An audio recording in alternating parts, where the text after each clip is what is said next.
This video is brought to you by Squarespace, the best all-in-one platform for all of your website building needs. Hey guys, it's Celestia, and I don't think there's a single game or franchise that I've been obsessed with for nearly as long as Pokemon. I've been immersing myself in the world of Pokemon in every conceivable way for over 20 years now. I played all of the games from start to finish, usually with a 100% complete Pokédex, watched all of the animated series and movies, collected an embarrassing number of Pokemon cards, spent my childhood galloping around the neighborhood pretending to be a Ponyta, even bought a toy Pokeball at around the same time that had this string thingy that attached to my finger so that when I threw it, it activated a spring that opened it and sent a stuffed Chimecho flying out of it. Okay, my point is that I really like Pokemon, and I have for about as long as I've been capable of conscious thought. And recently, after a friend pushed me to replay Arceus and Scarlet, I've gotten back into the franchise with just as unhinged of a passion. It's not a hard fire to reignite, in fairness, since it's really always burning in the back of my mind and just needs a poke or two to burn down the forest of my consciousness. But regardless, my brain is ashes now. Pokemon Ashes. And as my undying love for the series once again overtook the vast majority of my free time and idle thoughts, I found myself noticing the changes in the franchise compared to the version of it that I first fell in love with. For years, I have heard a plethora of people complain about how new Pokemon designs suck compared to the classics, and have almost always immediately written them off as babies that don't understand that all things evolve and change over time, and that clinging to the past will neither make it come back nor make the present bad in comparison.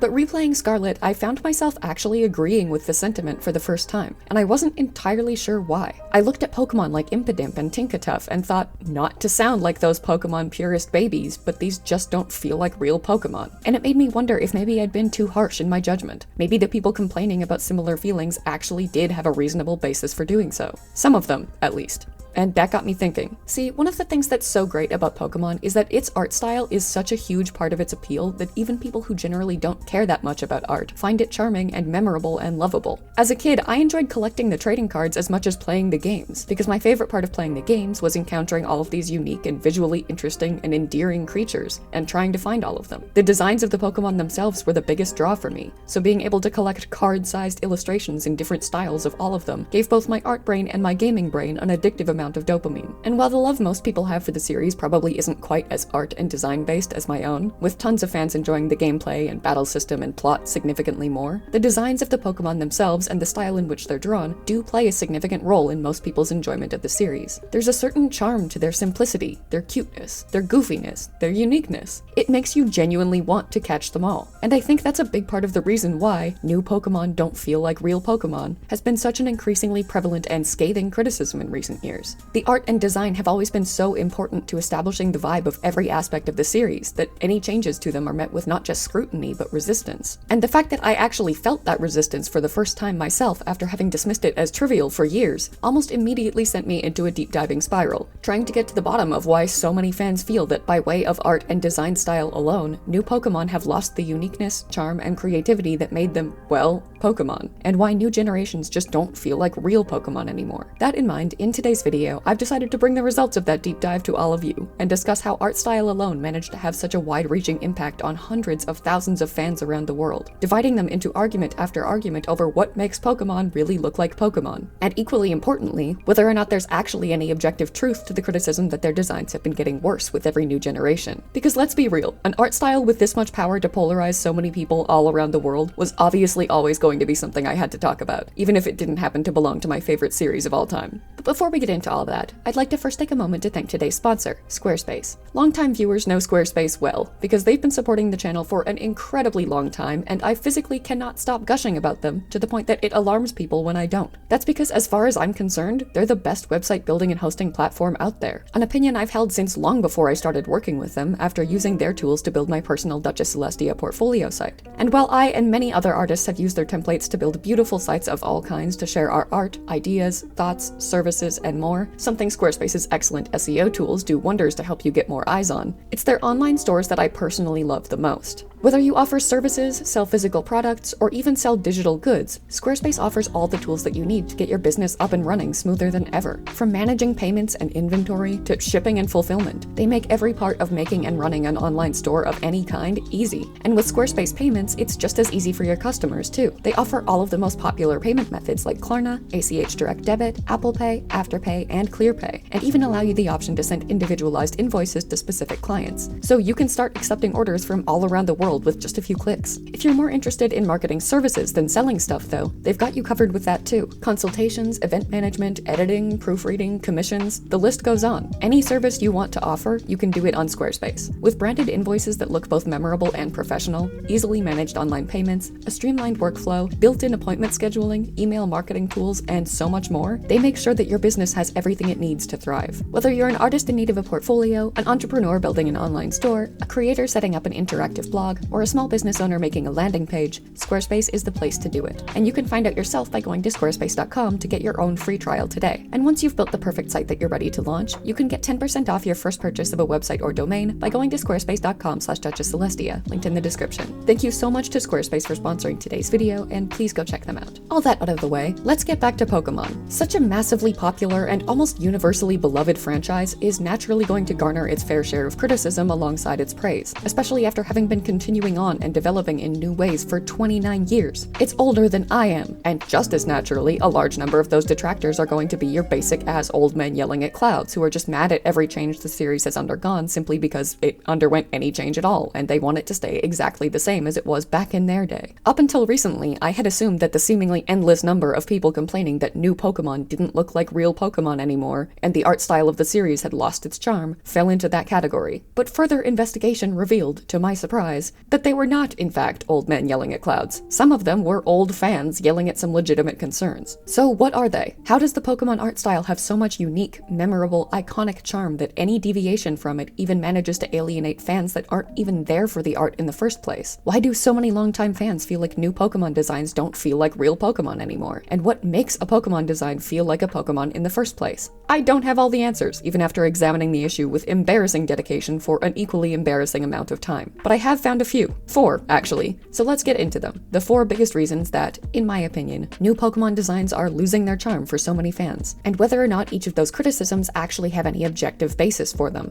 Number 1, just like all art styles, Pokemon's evolved and changed over time, and for a lot of longtime fans, the style that newer Pokemon are drawn in feels like too much of a departure from the one that we all grew up with and got used to. It's borderline impossible for any style not to be even slightly influenced by the most currently popular design trends for a multitude of reasons. Commercial art has to take those trends into account and adapt their works accordingly, because appealing to the widest variety of consumers at any given period of time is one of their first and foremost priorities. Regular artists, too, will have their individual stylistic preferences changed by popular trends, as they find themselves liking some of the new elements that have become popular and wanting to include them in their own work instead of those they used before. And the vast majority of us creatives, being constantly influenced by the world around us and what we see most often, will have what's popular in art impact our own, even subtly and subconsciously, whether they intend it to or not. So for a franchise that's been developing and growing its style for almost 30 years, style changes were going to be inevitable. Most Pokemon in the earliest generations are very visibly influenced by the popular style of 80s and 90s anime, with the very retro anime-esque eyes of starters like Bulbasaur, Squirtle, and Charmander being the first examples to come to mind. And it's not the 80s or 90s anymore, and anime as a whole has moved away from the stylistic elements that originally influenced the Pokemon designs that we knew and loved. So by way of that alone, it's natural that some people would look at the eyes of new starters like Sprigatito and feel like that difference in stylistic influence is too much for it to feel the same for them. It doesn't help that the sharp angles and much more limited color palettes of original Pokemon designs were a necessity at the time in which they were developed, due to the limitations of older video game systems to accommodate anything else with significantly lower pixel counts and color options. So as those limitations were gradually lifted and they were no longer bound by the same rules that dictated how the original designs were made, the move away from those sharp angles and simpler shapes and towards softer edges and rounder, more complex shapes has contributed to even more of a departure from the original style that so many of us view as classic Pokemon. Both popular design trends and the massive improvement of the technology the characters were displayed on made it almost impossible for that style not to see some pretty significant changes over the years, something I think the anime makes very obvious as an example. Like, look at this Ash I grew up with, and look at this Ash from the most recent season he was in. They're both recognizably Ash, and they share enough core stylistic elements to feel like they both belong in Pokemon, but they're so visibly from different periods of time that it's more than valid to feel like, for better or worse, they just don't feel the same. And for some people, that means that doesn't feel like the real Ash, just like new Pokemon designs themselves don't feel like real Pokemon. What makes this feeling infinitely harder to avoid is that everyone has a different definition of what aspects of the art style make Pokemon Pokemon, because it's not only heavily dependent on their personal preferences, but also the point in time that they were introduced to the series. If you started playing in Generation 1 like me, Generation 9 Pokemon have changed so significantly that they may have lost the vibe that came to define the series for you. But if you started playing in maybe Generation Generation 6 or 7, Generation 9 may seem perfectly fine, while Generation 1 might feel outdated and off, and thereby still, to you, not like real Pokemon, because they're so different from the ones that came to define the style for you. And sure, there are certain stylistic elements that are present throughout all generations of Pokemon that are just undeniable, unchangeable staples of the Pokemon style. And for many like myself, their continued presence is enough to maintain that same vibe, even when other elements change. But it's not like there's an objective, categorized list of what those elements subsequently are that make Pokemon feel like Pokemon. I'm sure they have a design guide with certain elements that do and need to be maintained, but that's based on their analysis and opinions. They don't know what criteria fans have, so it's impossible to fully maintain all of the style staples that those fans consider necessary for a Pokemon to look like a Pokemon without any way to know all of them and their individual importance. And if each fan has different criteria, and those criteria likely often conflict with one another, it's impossible for them to please everyone and avoid some of them feeling disappointed with the new direction of their designs. The style change criticism of newer Pokemon is, consequently, almost entirely subjective and based on individual opinion. And in this case, the power of nostalgia made those opinions significantly stronger and more rigidly resistant to change. Sentimentality's importance to the vast majority of us cannot be underestimated, and many fans decide what makes a Pokemon based on the emotional connection they developed to the stylistic elements present when they first found it and fell in love with the series. If new elements conflict too much with that nostalgia, a dissonance is created that makes them feel as if designs have gotten worse, even if that's neither the fault of the designers nor an objective deterioration at all. Everyone knows change is inevitable, but it doesn't make them stop hating it, especially when what's changing is the style of a series that defined their childhood. One argument that can, however, be somewhat objectively made against newer designs is consistency. Each generation has seen stylistic changes as they develop with influences from new trends, but each individual generation in the earlier days stayed fairly consistent when it came to the specific elements that were present in all of the designs within them, something that carried on so much throughout the earlier generations that dedicated fans can usually visibly recognize what generation an early Pokemon is from based on those obvious elements alone. Yes, each generation had stylistic changes from the one before it, but generally not from the other Pokemon within its own generation. Designs in newer generations, however, feel less cohesive, with Impidimp and Tinkatuff, the two that started me on this rambling disaster in the first place, having completely different stylistic elements than even the other Pokemon introduced alongside them. There have always been some outliers that felt too far off from that generation's style in every single one, but they've been exceptions to the rule, not the rule. With newer Pokemon, it feels much more dramatically hit or miss in terms of whether or not any individual Pokemon will even look like it's from the same game as another one. Finally, when it comes to style, there's one more factor that I want to mention: the influence of 3D modeling. 3D models weren't really a thing in the way that they are now when Pokemon was created, and the designs at the time reflected the 2D charm of being very clearly hand-drawn, flat, and cartoony. Now that there are 3D models made for every new and old Pokemon alike for each new game, it's widely speculated that rather than creating the art for them directly, as they did back then, they heavily reference or even trace those 3D models instead. Not during the design process necessarily, because obviously that has to happen before the 3D models are even made, but at least when they create the illustrations that you see in-game and in marketing materials. That's not necessarily a good or bad thing, and I'm not stating my opinion one way or another, but it does result in a very visible difference in style between its very 2D roots and its now very 3D influenced self that strikes some as feeling like new Pokemon are trying too hard to be more realistic and almost uncanny, while their original flawed, illustrated, flat, and cartoony appearance was an important part of what used to give them charm. Again, whether that's a good or bad thing can't really be objectively ascertained, since it's once again a matter of opinion, but I do think it's definitely a big reason some people feel like new Pokemon these days are just off somehow without really even knowing why. But style alone is only one piece of the puzzle that is why they feel that way. So that in mind, let's finally move on to reason 2, that new designs have become too conceptually complex compared to earlier ones. Earlier Pokemon, especially the first generation, were generally fairly simple when it came to design, and while there were some exceptions of more intricately designed creatures that obviously broke that rule, the majority didn't. It was fairly clear upon a cursory glance what a Pokemon was based on and what it was supposed to be, because they didn't need anything more than those basic elements to be unique. Rattata was allowed to just be a purple rat because it was the first rat Pokemon to ever exist, so it didn't need some secondary element beyond that to make it stand out from any others. Every subsequent rat-based Pokemon did. This was the case for the majority of the early generations. They were allowed to be conceptually simple because just reimagining an existing animal, object, or mythological creature was enough in and of itself to give them appeal. That simplicity gave them almost instantaneous recognizability based on silhouette alone, which was no doubt at least part of the reason Who's That Pokemon became such a popular and long-lasting staple of the anime. But like I said, Rattata was only allowed to be recognizably simple because it was the first rat and it didn't need to stand out beyond that. There are only so many firsts to introduce to the series designs before you run out, and now, for example, they can't just introduce another raccoon. They have to make the raccoon punk rock. They have to give it some more interesting, unique secondary element that complicates its design, just to avoid doing what they've already done and creating Pokemon that look too similar and indistinct from those that already exist. And as the introduction of those more complex designs became more and more prevalent, a lot of people felt like they lost the recognizability and charm that their former simplicity created. In fairness though, both extremes of this argument have been thrown at newer designs, which speaks to how opinion-based that loss of charm really is. For as many people that are complaining that new Pokemon are so over-designed and gimmick-based to the point that you can't even tell what they're supposed to be or what they're inspired by, there are just as many complaining that new Pokemon are too lazy and simple because they're just objects but alive, or animal plus item, and they lack any inspiration or uniqueness at all as a result. And I think both criticisms are valid in their own right, but I don't think either can necessarily be attributed to how new those designs are. I don't think the presence of over-designed or under-designed Pokemon in and of itself is indicative of new designs getting worse, because every generation has had Pokemon that fall into both categories, some that are too complex and some that are too simple. I will acknowledge though that newer generations, as a result of the need to find new ways to interpret existing concepts, lean more towards the over-designed than the under-designed. I mean, Generation 1 had more than its fair share of Pokemon that could easily be criticized for being overly simplistic. 2 Pokemon that were literally just floating Pokeballs, a rock with arms, 3 separate piles of goo, and a regular-ass snake and a regular-ass rat whose only shared and notable difference from their real-life counterparts was that they were purple. It's always been a spectrum when it came to the complexity of Pokemon designs, and there have always been those that erred too close to the side of simplicity. Their presence then, in my opinion, can't really be seen as evidence of new Pokemon getting worse. But there were significantly fewer examples of Pokemon on the other end of that spectrum that were too complex rather than too simple. There are, with every generation, more Pokemon that are so over-designed and intricate compared to earlier generations that it can be hard to tell what they even are or what you should be looking at. And while that's neither a good or bad thing objectively speaking, if you feel like it's a bad thing, it may be a big part of the reason that newer designs don't appeal to you the same way as the classics did. I'd also like to clarify that, at least from my perspective, the bigger problem here is less that newer designs are more intricate and complex in terms of actual design elements, and more that they're combining too many inspirations into each design. Going from electric mouse and fire lizard to dinosaur lizard that is also a motorcycle kind of, and 3 varieties of dragons made out of different types of apples, and crab that's also a yeti for some reason, and humanoid bird creature that's maybe a peacock and maybe some kind of waterfowl, but also definitely a dancer, is a leap that some people think has gone too far. And while I don't necessarily altogether agree, I do understand where that criticism is coming from, even if I also understand that it was likely an inevitability when their designers ran out of new real-life subjects to base their creatures on that they hadn't already used. The third reason new Pokemon just don't feel right to so many people is somewhat related to this, and it's the departure from natural, living inspirations being used for their designs. In the beginning, the majority of Pokemon were very visibly based directly on creatures like cats, dogs, birds, lizards, fish, things that were alive, or at least things that existed in the past or in legend, like ghosts or dinosaurs or yokai. To a degree, I think that made them feel more grounded in reality, because they were based not only on things that people knew, but on things that people expected to see,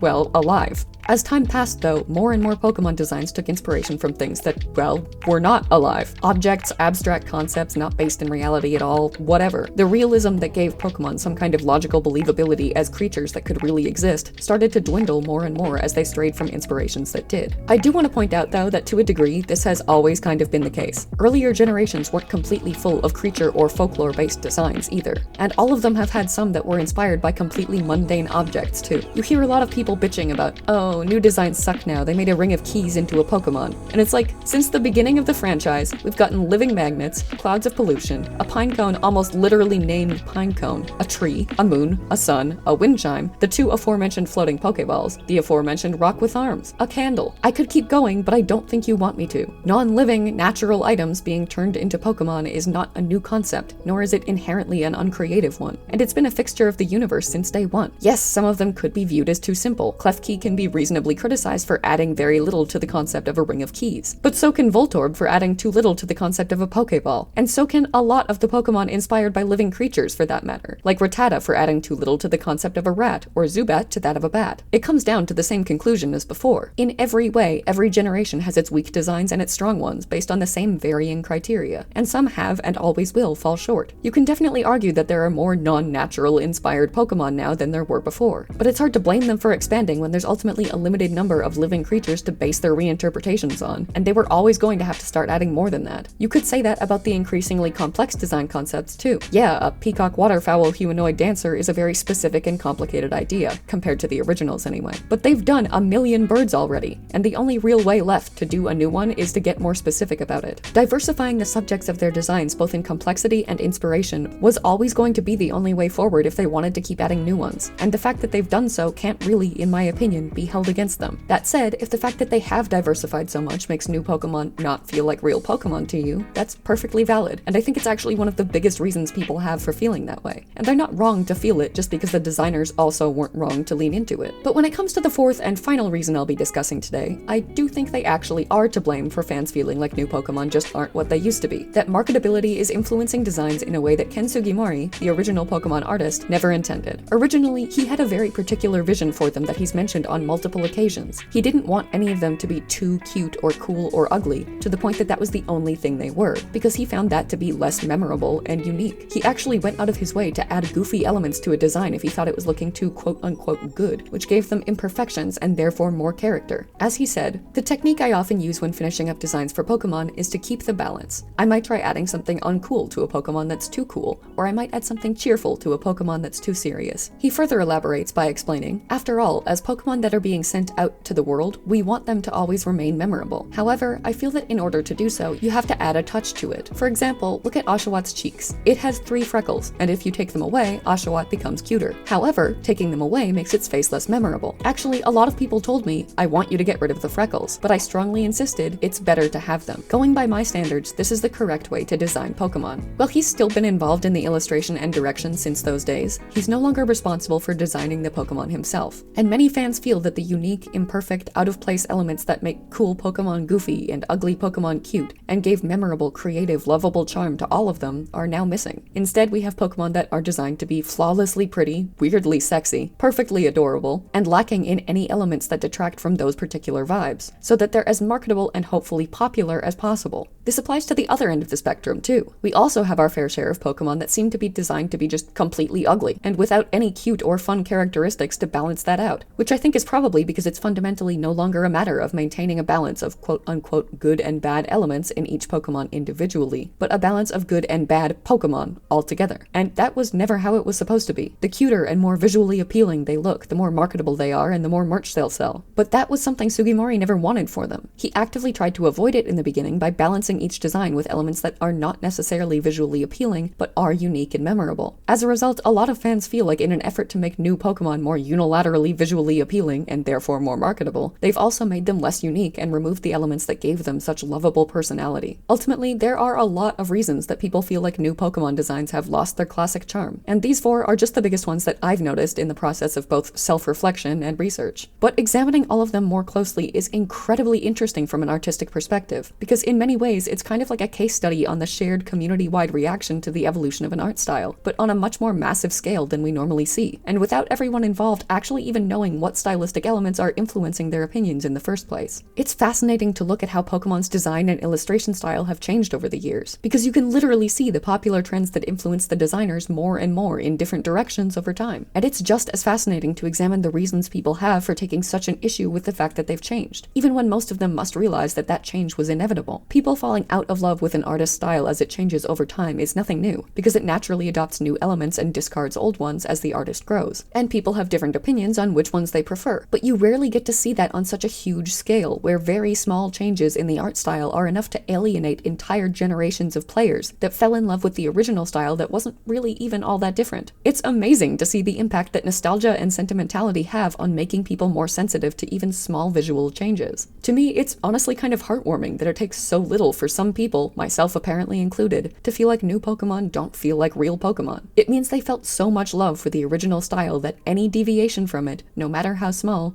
is unwelcome. And it's encouraging to see that art style alone can have that big and polarizing of an impact on so many people. A lot of criticisms new Pokemon designs face in this regard are based purely on opinion, informed by that nostalgia, and don't reflect any kind of actual objective deterioration of those designs' quality. Some, though, do seem to be based in more objective concerns, like the departure from Sugimori's design style in terms of unique elements and balance in each design, and the lean towards marketability and away from creativity, and even the fact that designs are becoming more dependent on gimmicks and items rather than lore and core elements, in an attempt to find ways to put new spins on a dwindling number of new inspirations. But regardless of how you feel about these things, it's beautiful to me that a franchise's art style has received so much love that people legitimately fight over it when it changes. So regardless of your reason for feeling like new Pokemon have lost their old charm, if you do, it's because you fell in love with one stage of an art style's development so hard that to you it's just right. And that's incredible to me. Thank you for watching, and I hope you enjoyed today's video. Please leave a comment if you did, because videos like this that aren't about art in general, but rather the art of a specific thing I love, tend not to do very well, and it helps me a lot to know whether or not you actually did like it and want to see more of it. Special thank you as always to channel members Joseph Solomon, TC Pratt, Zelda Deverak 42, Haruki Saluzzo, King Good James, CP Lil Thing, Art of Amethyst Fable, Extinction Animation, Indy the Hedgehog, Kai the Memer, Jazz, and Mad Girls Arts, as well as patrons Batman, Kyle Lowe, Blue Swanson, Cora Fear, Jamisha Walker, Alengshi, Kim Yen, Crazy Asar, Gentong, Grayson Xavier, Blah Mage, TC Pratt, Finn, Celine Merriman, Eldritchia, The Stray Dog, Ulura, Greg Noble, Decagon, Jenny Chan, Catbus, Mac, Lucy Yamajiki, Selena BB, Pride, Totally Shogun, Insomniac Sleep Schedule, Wing-Tang Wong, Marie Greer, Potato, Jazz, Floyd Walker, Latte Tabby, and Christian Cook, and I'll see you in the next one.